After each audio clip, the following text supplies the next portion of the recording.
welcome to Change Now. Thank you. Have you been on any other stages so far today, or is this your first? I've only just thing? arrived. Yes. So look, Club of... I've heard everything. You've heard everything, brilliant. Yes. So we've set it up nicely, I think. Yes. For maybe a little bit more of a radical conversation now, I hope. And there are lots of elephants in the room. There are many elephants. What I'd love to ask you just to quickly explain the Club of Rome, and quickly explain how you got there, because your journey there is very powerful when you told it to me. But so that everyone knows where we are and what your background is and what you're doing.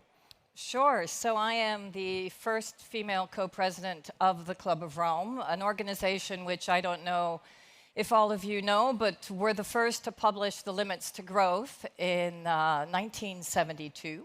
It's an organization that was, thank you, and we have some of our incredible members here, including Kate Rayworth and Hunter Lovins, who was actually mentioned as well.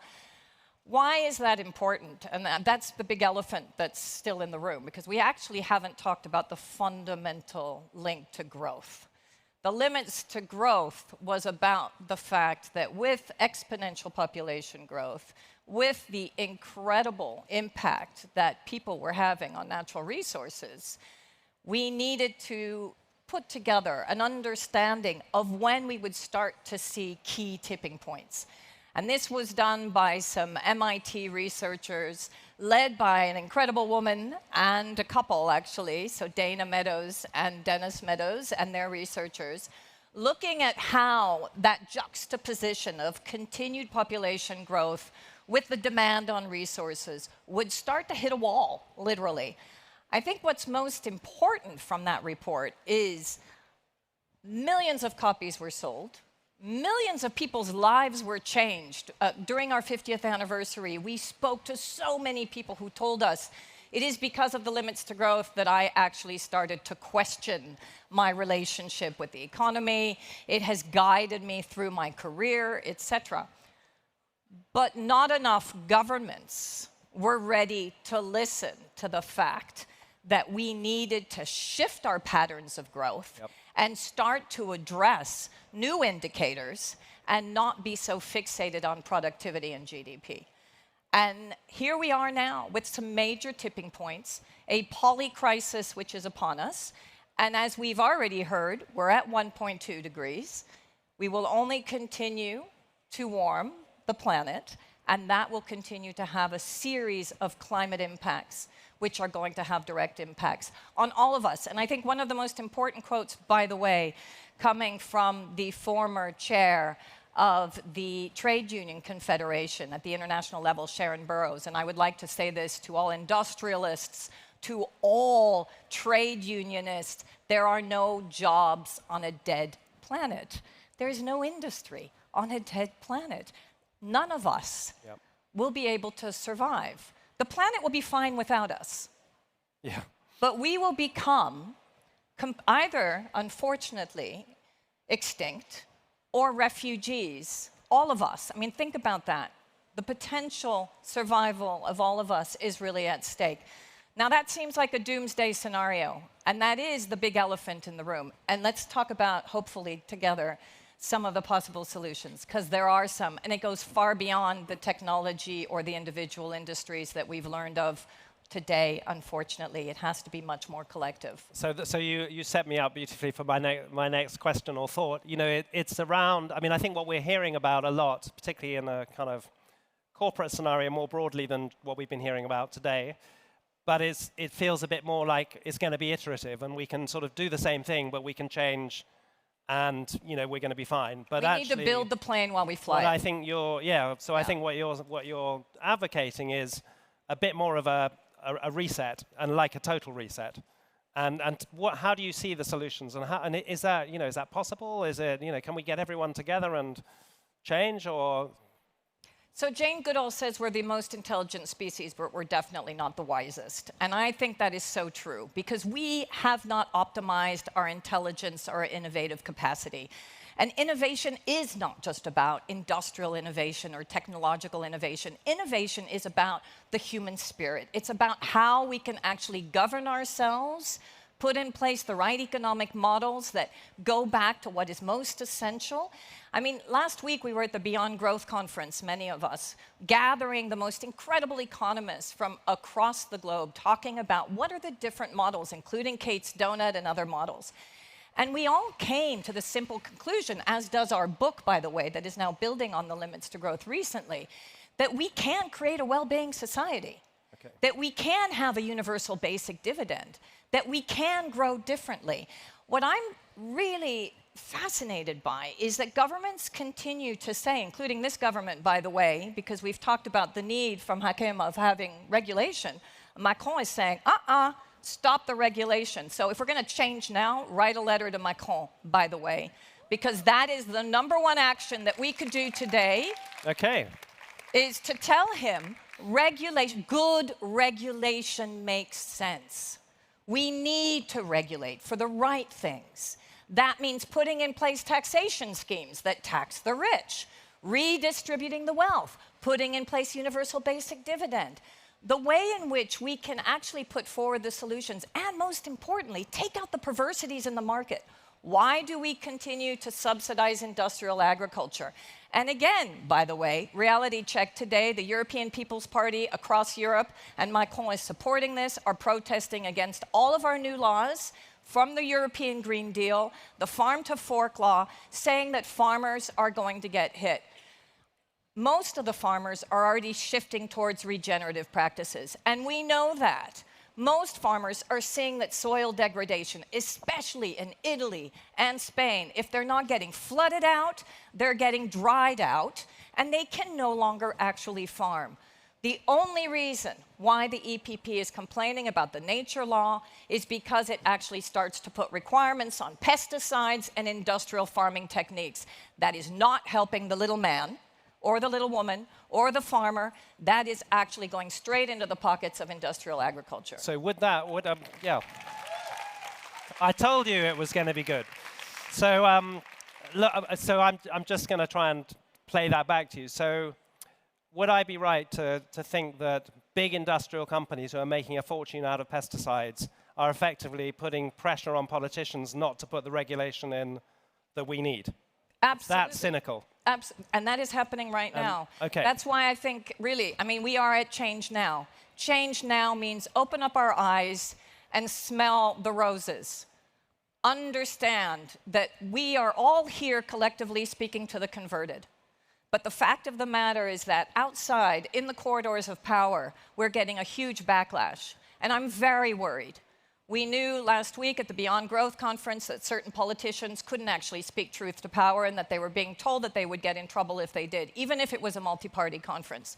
We know that most of our leaders, unfortunately, are starting to get nervous. They're using the fear-mongering and they're using the fact that this is going to be bad for the citizen as an excuse to protect business.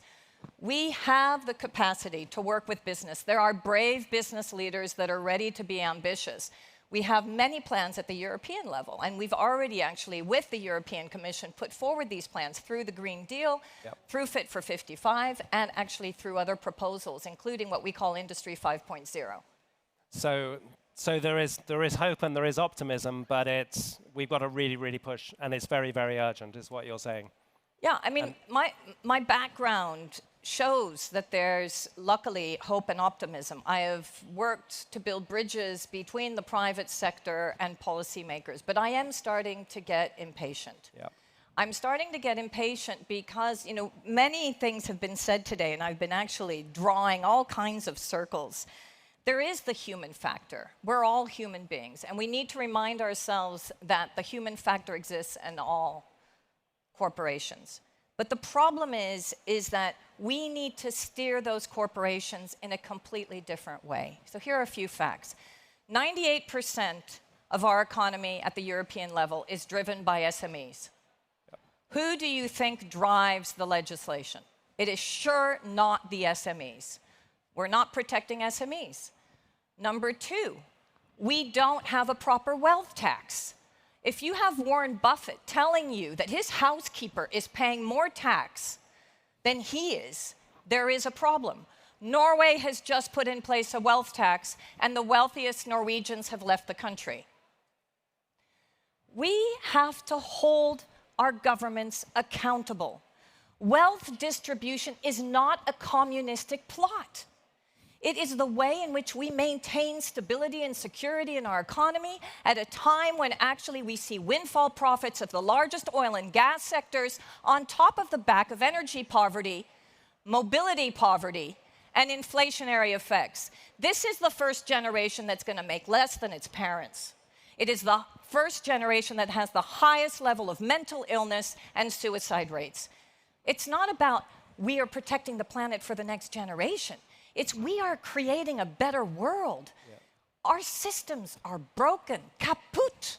Let's start to rebuild them into something that goes back to what is most essential. I mean, even Bob Kennedy, I'm sorry, I'm on a rampage now. Good.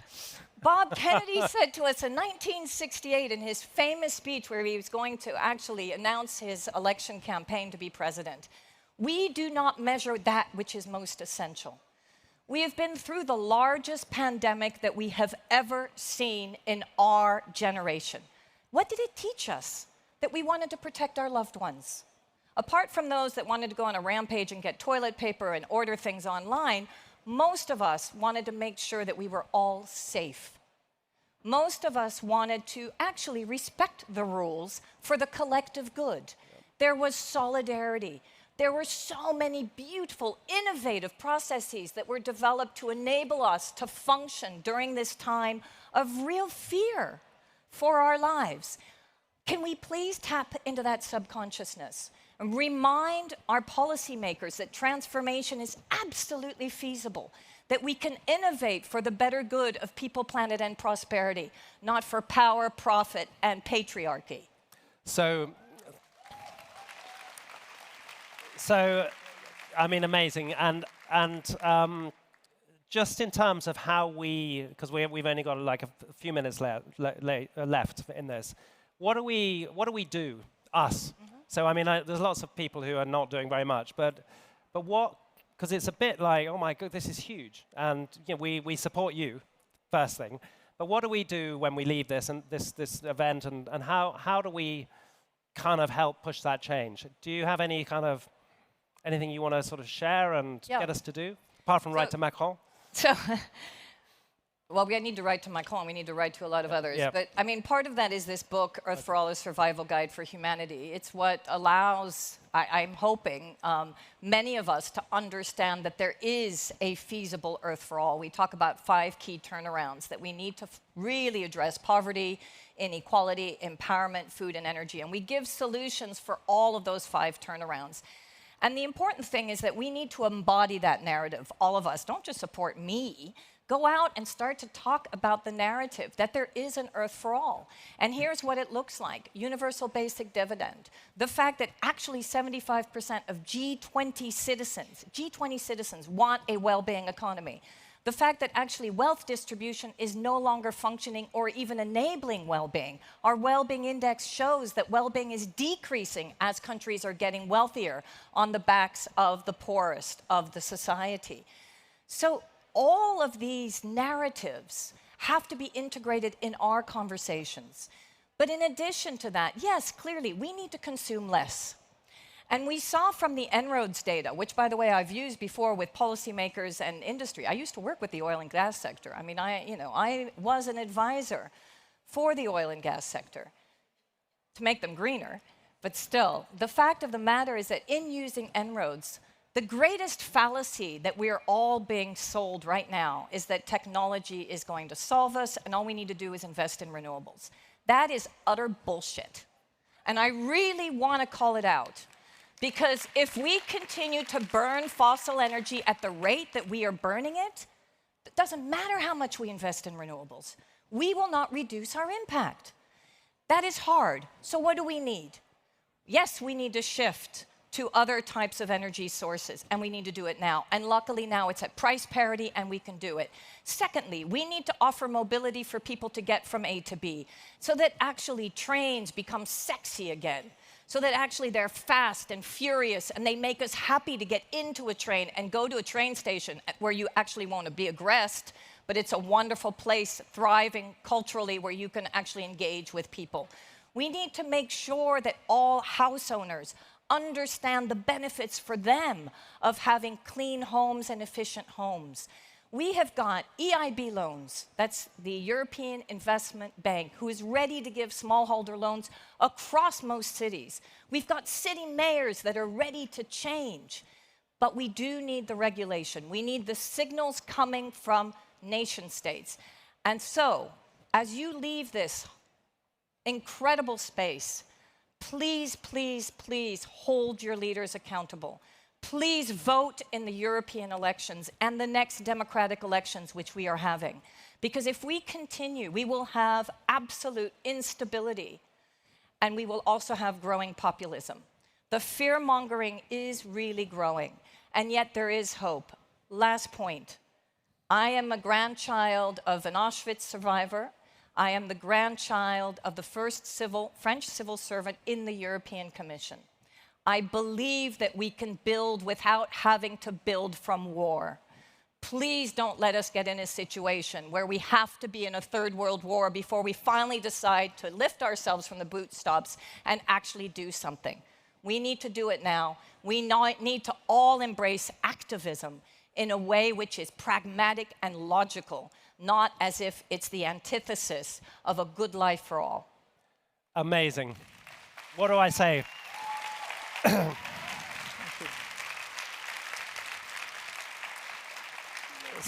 So I knew this was going to be amazing, and Sandrine, you haven't disappointed. You closed this session better than I can. Thank you all for staying with us. Amazing to see you. Enjoy your time. Sandrine, thank you. Thank you. It's fantastic.